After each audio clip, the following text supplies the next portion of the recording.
Ladies and gentlemen, welcome to Chentex Multimedia Live Streaming, streaming live to you from Brisbane. Well, first of all, it's good to be back. As you know that I was away for the weekend in Sydney, and we'll talk about all that, how the experience has been, as many people are wondering what it would be like, normal traveling and now traveling or flying actually in these COVID circumstances. So we'll bring you glimpses and we'll talk to you about that. But first of all, let's get the headlines for today. Big glacier in India causing deadly floods. We will look at that in a detail. AstraZeneca vaccine being tweaked to fight South African COVID-19 variant. And experts fear that COVID-19 numbers could grow amid the Super Bowl. And a church has come under fire over baptism ritual after the death of a Romanian baby. All that and much, much more in today's episode. And as I said before, that it's wonderful to get you back. Well, right now, let's take a look at what's in store weather-wise. And with that, let's welcome Tilraj. Good morning, everyone. Weather forecast for the rest of today is maximum 29 degree. Brisbane area is partly cloudy with medium chance of showers becoming less likely in the late morning. Wind southeasterly 20 to 30 km per hour becoming light in the evening. Fire danger is low to moderate. Sun protection is recommended till 4 p.m. and UV index is predicted to reach 12, that is extreme. Till tomorrow, stay safe and enjoy the rest of your day. And thank you very much for that update, Dilraj. Well, as we know, that today we're going to be talking about lots of things, but first up in the general news, that devastating news of that glacier which broke its bank in India. Let's take a look. क्या खतरनाक आ रहा है ये अरे जल्दी आ बड़ा ये बड़ा पार तो न गए उड़ गए वो तो नहीं होता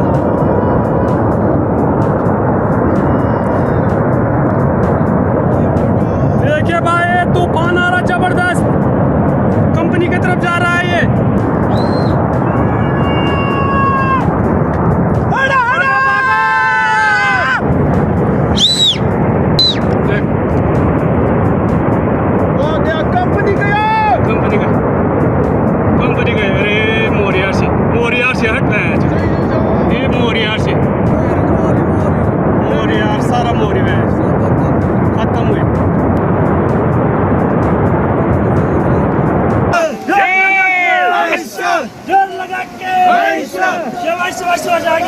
बहुत बढ़िया इसका भाई आ गया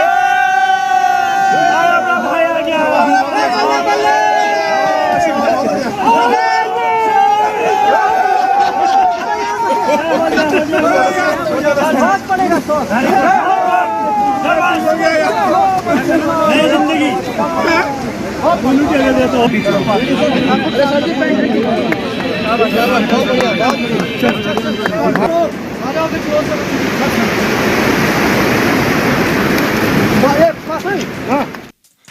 So there's amazing footage there from the glacier that broke its bank.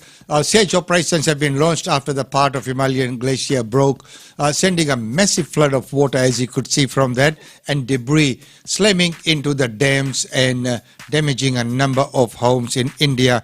And that's happened in the Uttarakhand region. And of course, already there's so much commentary going on online and everything. People are blaming global warming. But as we know that over the years, these kind of things have happened. Big glaciers have moved, mountain sides have slid and gone, and that have all caused lots and lots of changes into the way the landscape of the world is today. Well, right now, we'll go into the feature for today. But before that, let's take a very quick look at an advertisement. Hi everyone, this is Tanvi Goyal, PR of Gopio Queensland. And I'm Umesh Chandra. Gopio Queensland invites you to India Day Fair fundraising gala dinner. Get ready for a fun-filled evening of mesmerizing music with delicious food. Raffles auctions and some special surprises. And you can dress in your Indian attire or come with your formal attire. And tickets are limited, so please book immediately to prevent any disappointment. And you can book via Eventbrite, and the link is www.eventbrite.com.au/India Day Fair fundraising. Thank you to all our sponsors. Our platinum sponsors are Springfield City Group and New Style Developments. And our gold sponsors are Dream Style Decorators and Bipel. And silver sponsors are Rise, Sleep Health and Professionals and Gora Travel. And very special thanks to Brisbane City Council, MP Peter Russo, ECCQ, and MP Miss Leanne Leonard. And also our exclusive media partners, Brisbane Indian Times and Australian Indian Radio. And for a fun-filled night, raising much-needed funds for GoPio's India Day Fair. See you all there. There. Thank you.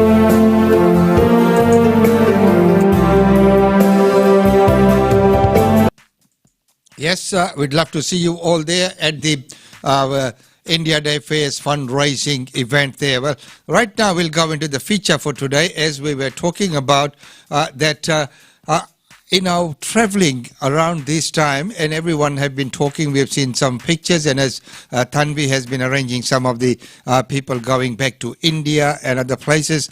So, what is it like traveling as people are, not used to a lot of restrictions and the way things are. So under the normal circumstances, traveling could be a lot more pleasurable than it is at the moment. But of course, we know at this point in time, only people who really have to travel. But as you know, that in the weekend, I had to make a short trip to Sydney for some personal reasons. And it was quite an experience. Number one, the booking process, of course, is quite normal. And when you go through the booking, you are warned about the travel restrictions and what you need to get. And as we were traveling from Queensland to New South Wales, so we didn't have all that kind of paperwork to fill in because it's not a hotspot zone. Hotspot zones would have been a little bit harder. Well, then you're getting into the parking. We always do the valet parking. And this time they sent you a scan barcode on your phone. So you scan your phone. So, traveling these days or even going to restaurants, going anywhere, make sure that you take your phone with you and make sure your phone is charged, because you will need to check in using that barcode scanner. And if you don't have the phone, someone else would either have to do it for you, or you could be refused entry. So even the entry into the valet parking, where normally people take your car and they park it away, nothing like that. So you have to take and put your car in there as well. And it's quite an weary feeling because there's no one there. And you park where you want and off you go. Then of course to the check-in, as soon as you get in the car park and everywhere, masks are mandatory, so you have to have the mask on. And with the mask on, you go and do your check-in. With the check-in process as well, once again, it looked pretty sad. To me, it looked pretty sad because, the whole area was like deserted. It did not have the hustle bustle and, the life that it normally has there. And mind you, this was my first travel after probably, more than an year. So, it's looked very, very different to what I'm normally used to. Well, our entry normally is through the VIP entry. That is, of course, closed. So you go through the scanner. Once again, the good part is they have a body scanner now. So you stand there and you zip, you are scanned, and after scanning, in you go. You are allowed to go in the lounge. Of course, the lounge, again, is another story where, it is very, very different to what it used to be normally. So you have all the things, but, you seated way apart from each other. There's only few people in the lounge, and the buffet and everything is closed. They have some food. You need to go and order, and then they'll give, and there's only a very little selection. But nevertheless, it is open, but it's not operating at the full city. Then when you get into the plane, Of course, everyone has to have their masks on, and sitting is quite normal, and I thought they might have blocked some rows of seats, but no, sitting is quite normal. People sit right next to each other, and as they normally would, but the only restriction is that you need to have your masks on. And as far as food and beverage went, you did not get your normal meal, and what you got is a small pack of some nuts and peanuts, and a choice of water. So you get your Power Mix, Harvest Box Power Mix, which has got almonds, milk chocolate, macadamias, cranberries, flame raisins, pistachio kernels, and seeds. It is quite nice. There it is. So that's all you get, and off you go. The announcements are made, and they always make sure that people are not moving around unnecessarily, and of course that 1.5 meter gap when boarding and embarking and disembarking. Well, so right now let's go and take a quick look at the flight itself. So departing out of Sydney Airport, the Rex, as you can see out of the window, our flight was, of course, Virgin, as we normally fly Virgin. And if you can see the airport quite deserted, what it normally used to be. This is Rex, the regional the planes. They have been quite busy these days. So just getting ready for the takeoff. Toilets are fitted with smoke detectors and alarms. As you can see that the runway, and on the other side, only few planes are visible. Anything the crew instruct you to do. You can use your devices on board. Just be sure you've already turned on flight mode. Handheld devices are to be held in your hand or stowed in your seat pocket, but large devices now need to be put away. If you drop a device at your seat and it's out of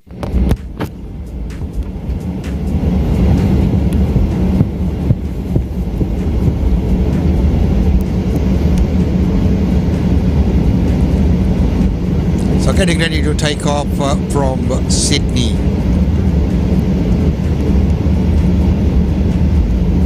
And of course we know that the time difference is 1 hour between Sydney and Brisbane. Getting the go ahead.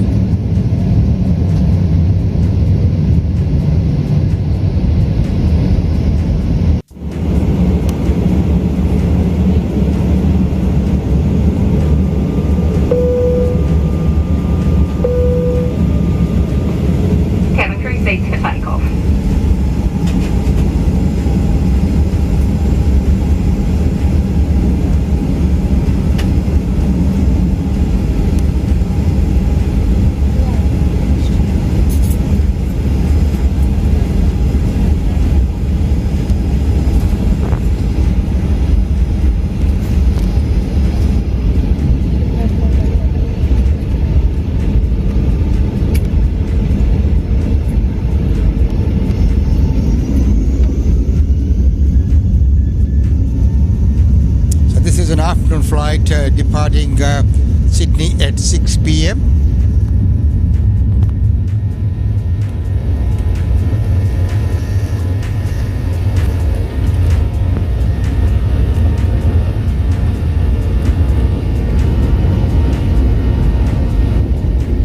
As you can see, the runway and the surroundings are quite deserted at this point in time.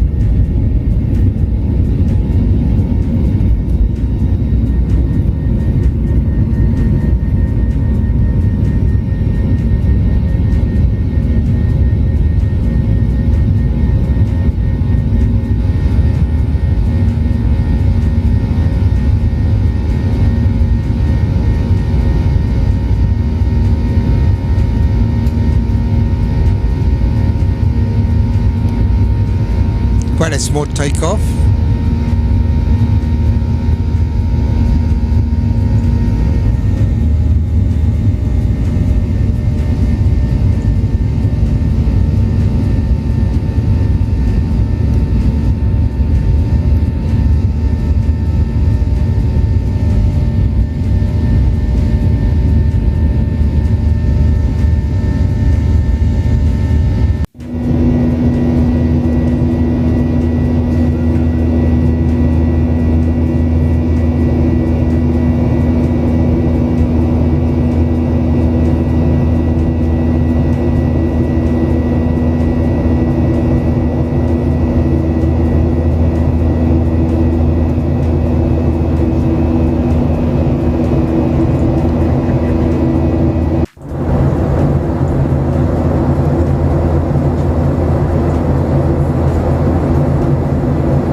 some beautiful cloud formation throughout the flight, and you'll get to see the difference between taking off from Sydney and arriving into We'll Brisbane. be coming by shortly to offer everyone a complimentary snack with water, orange juice or apple juice.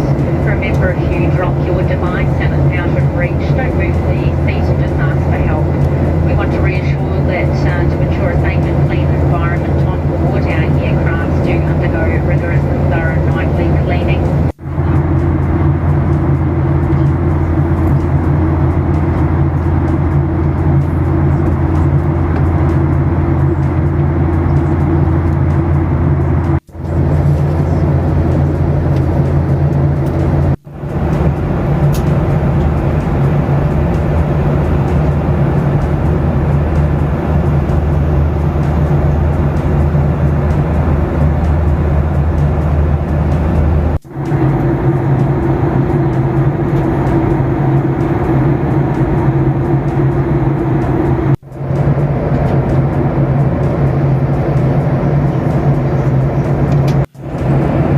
Amazing cloud formation, which I thought I'd share.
I thought the footage was worth sharing with everyone.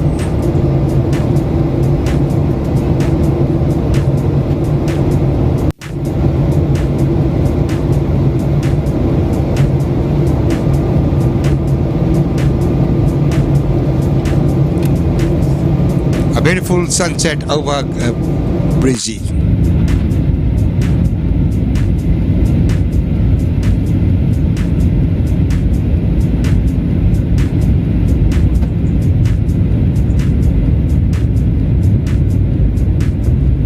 Cabin crew, be seated for landing.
International Airport.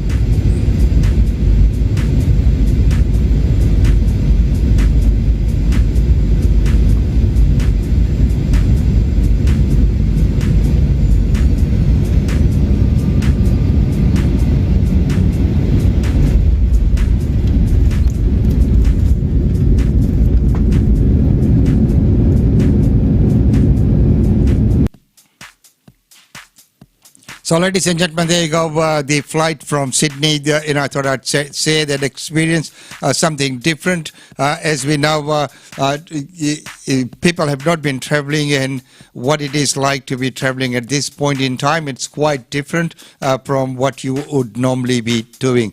So, ladies and gentlemen, before we go into the news in brief, let's take a message from one of our sponsors. GlobeNet Realty. GlobeNet Realty has been the longest established, trusted and respected agency in its trade area. Washa Chandra, Director of GlobeNet Realty, provides honest and ethical service to her customers. If you are thinking of investing in Brisbane real estate market, or if you are seeking professional property management, then you should contact Usha Chandra today on landline 3865 4466 or mobile 0419 775 416.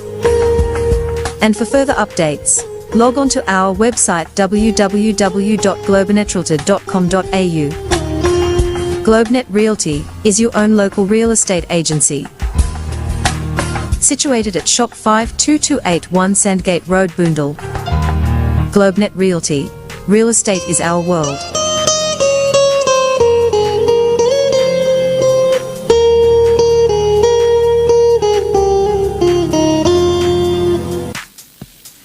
And real estate is the world. Don't forget that on Wednesday we will be bringing to you a real estate update with Usha Chandra of GlobeNet Realty, all the current trends and what's happening in the real estate market. Well, right now, moving on, let's get into the news for today.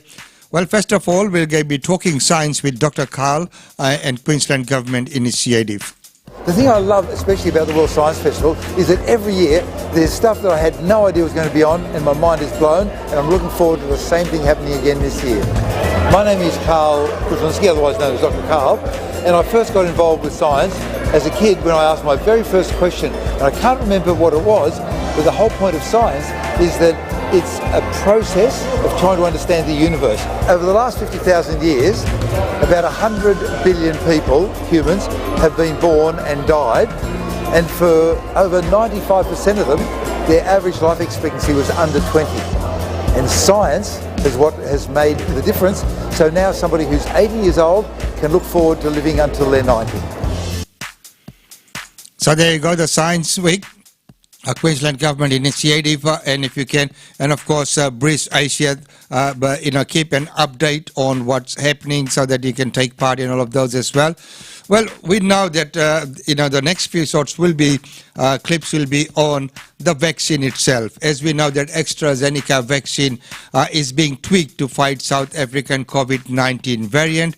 And World Health Organization is calling upon all the countries and of course all the manufacturers to keep the cost down, to make it available at cost price, and of course all the countries to share it around and making sure that everyone gets an equal chance. Countries are ready to go, but the vaccines aren't there. We need countries to share doses once they have finished vaccinating health workers and older people. But we also need a massive scale-up in production. Last week, Sanofi announced it would make its manufacturing infrastructure available to support production of the Pfizer-BioNTech vaccine. We call on other companies to follow this example. These are unprecedented times, and we applaud those manufacturers that have pledged, for example, to sell their vaccines at cost. But manufacturers can do more. Having received substantial public funding, we encourage all manufacturers to share their data and technology to ensure global equitable access to vaccines. And we call on companies to share their dossiers with WHO faster and more fully than they have been doing, so we can review them for emergency use listing.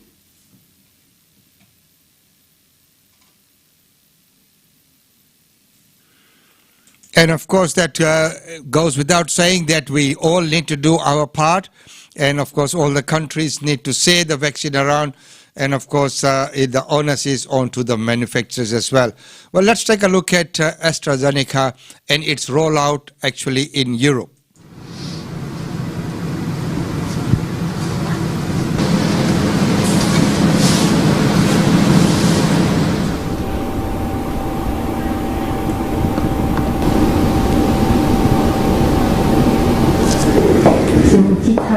Bah oui. C'est bien là. Voilà. Ceci. Voilà, ça va. Très bien. Et voilà. Et il y a...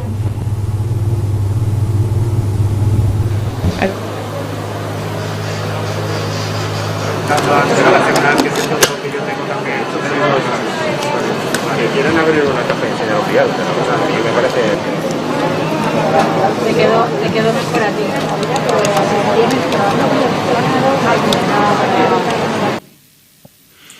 And that's what it is. That's what it looks like as we know that it's being rolled out and sent out to all around the globe to the much needed areas.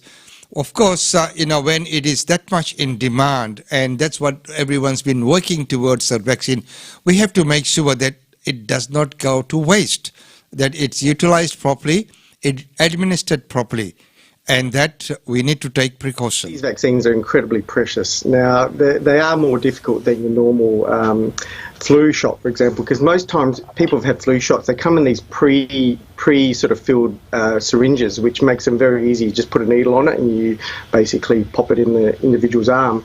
The new vaccines are all in what we call multi-dose vials, basically to get them out as fast as possible. So they all come in a vial like this. And in each one of these, they have to be diluted with a certain amount of saline. And then after that, you get a certain number of doses. So each one, you have to put a needle in there, suck out a certain dose. Now, the dose is tiny. It's about 0.3 of a mil each time. Now, the problem with that, with such a small dose, you can actually lose a tiny bit in the needle and also in the bottom of the syringe. Now, they were designed initially, the Pfizer vaccine was initially designed with 5 doses in mind in each syringe. But what they found is that if you were very careful with it and you use special syringes with less loss at the bottom and you were super careful, you might even get 6, even 7 doses out of each vial. But that's what they mean by wastage. At the moment, they come in these multi-dose vials. If we don't do this properly and people aren't trained properly, we may find, because of the small volumes involved and the potential for wastage in each syringe, we could actually lose them, but also lose them because of all the, frankly, messing around in doing that we have to get those dosages into the arms at a certain period of time, has been indicated for about 6 hours after you dilute it. So it's got to be a coordinating level of that we've not had before, and it's not like the flu shot. And what challenges have there been overseas? Well, there has been this level of wastage. Now, on the one hand, it has been wastage, and we can call it wastage, but because they're actually designed, the vials are actually designed with a certain amount of wastage in mind, exactly what I described. But it's interesting, when they were first designed, the Pfizer was actually designed with 5 doses in mind, but what they found is that if you were really careful with the types of syringes, you could actually get that 6th, if not 7th dose out. And that's the aim here, to get as much out as possible, because it is such a precious thing for us, and we want to get that out as much as possible. And we don't want a situation where we either lose too much in the syringes or we end up with odd amounts in the bottom of each vial, but also if we don't coordinate it and we end up with for example, not getting the right number of patients in to match the number of doses that we've just drawn out in that 6 hours, because once we've lost that window, we've missed the opportunity to give that vaccine. Yes, so we have missed that opportunity. So care needs to be exercised, and as said, that it is very precious, and of course, all the people who are administering that needs to get proper training so that they are administered properly and does not go to waste, being such a precious commodity at this point in time. So here's Nadine Baxter on controlling the vaccine, controlling COVID-19 with vaccine. We've gone from one of the world's most successful COVID strategies. You know, when we look at Western Australia, it's tremendous. They've had 10 months without any community spread, and they've continued to bring in people from outside Australia, outside Western Australia, into their jurisdiction. So it's really remarkable when you think about how well they've controlled COVID-19.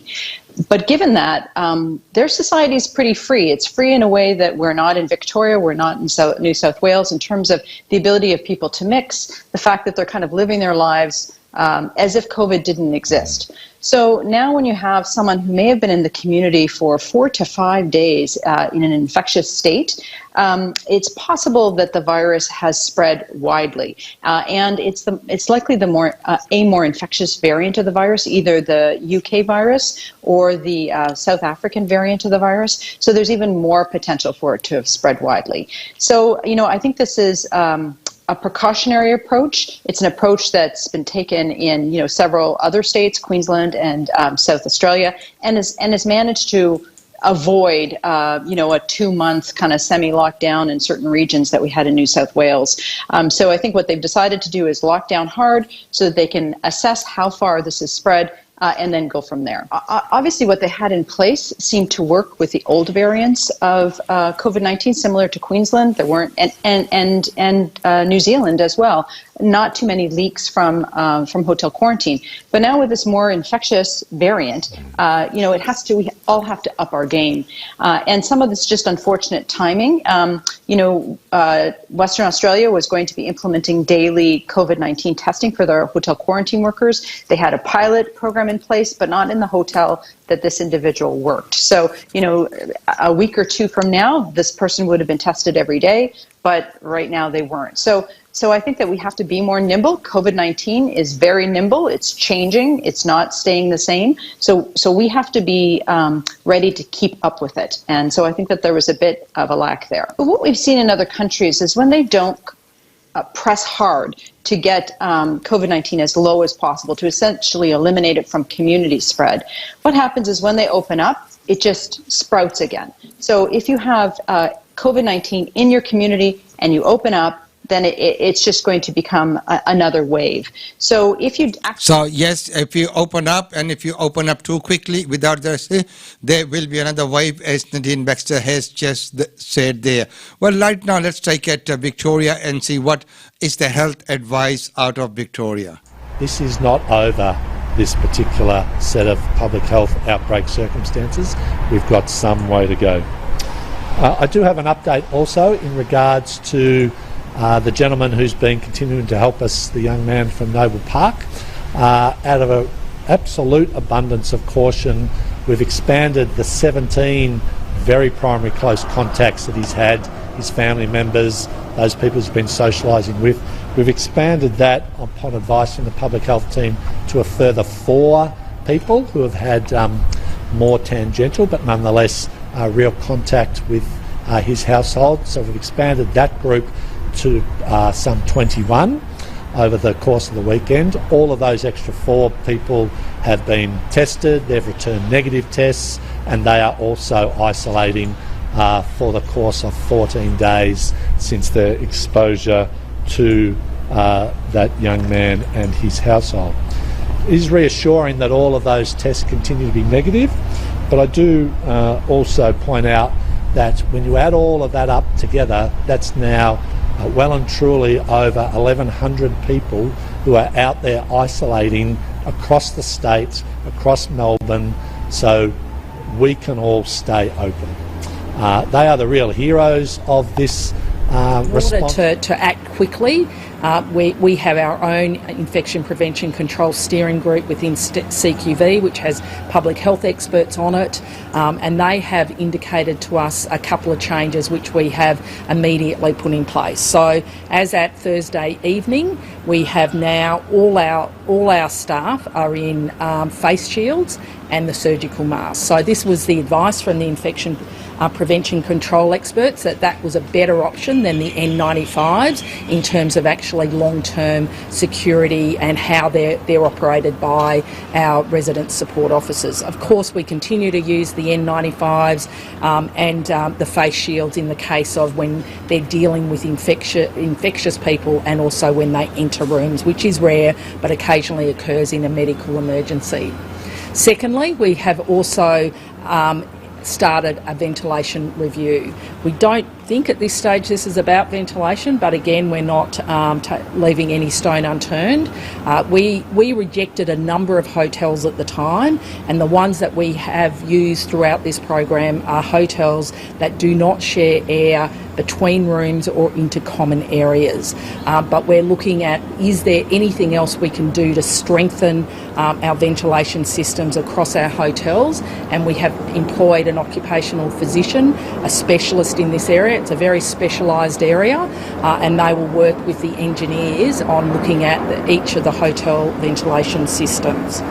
We have also put in place, which I mentioned the other day, we put in place from Wednesday a buffering of family rooms. So as you know, the Park Royal case we believe is because of viral load from a large family, 5 people that were infectious, that appears to have left as the doors been open.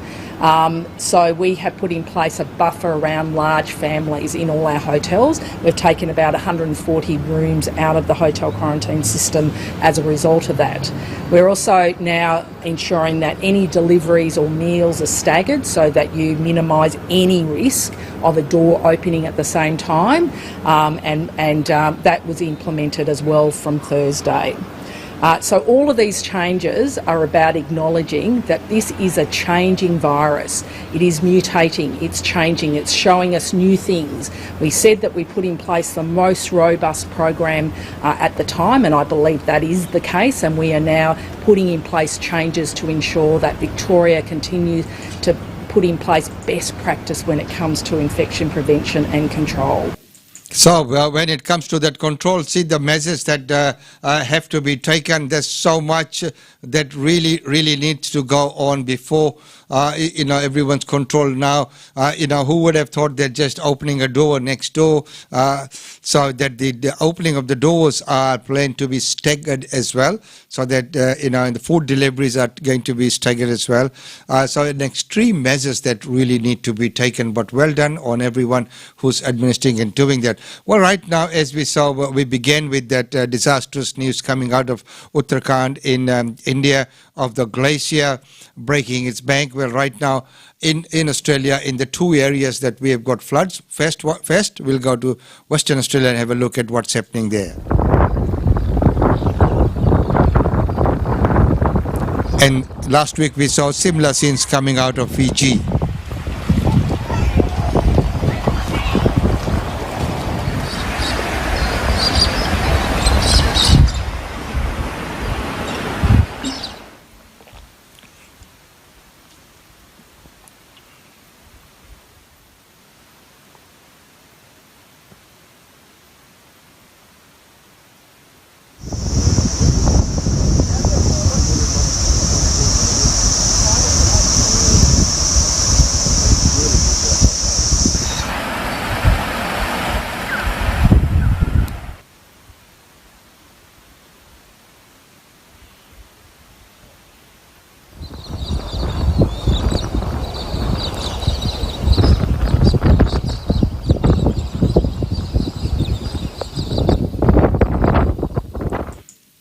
So that is, of course, coming out of Western Australia. Well, right now, let's go to Tasmania, where you'll see similar scenes coming out of there as well.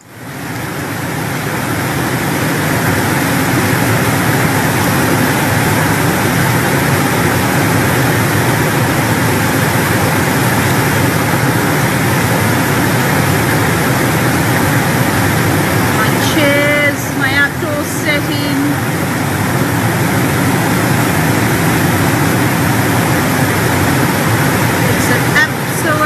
Mess up here.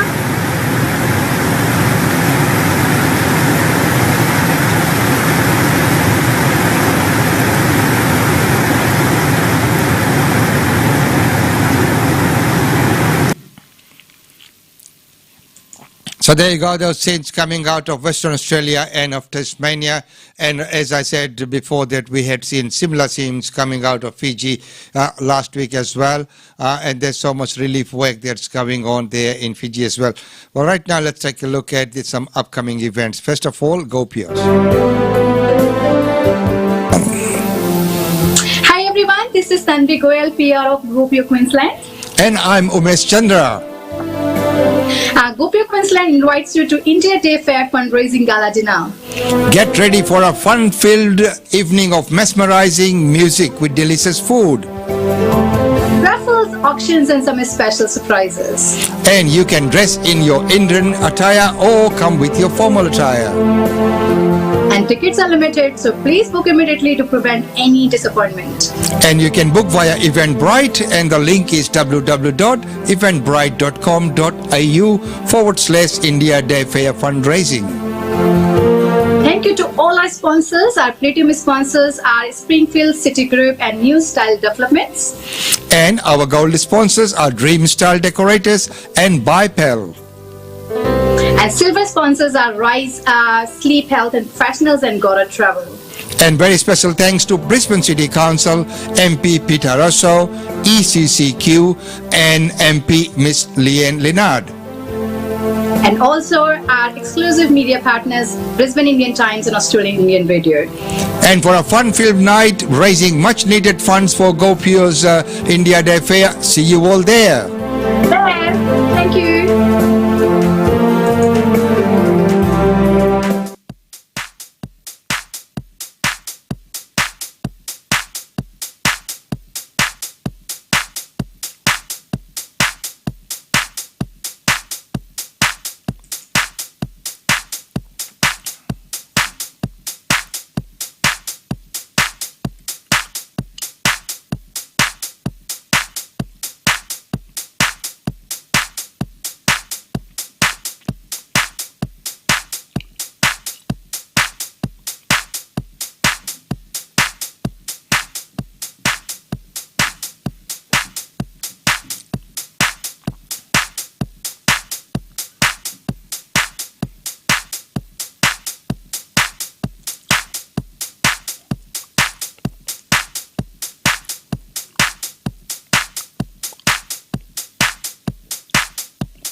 So, ladies and gentlemen, that concludes today's live stream, and it's been wonderful having your company. It's always so good to see you.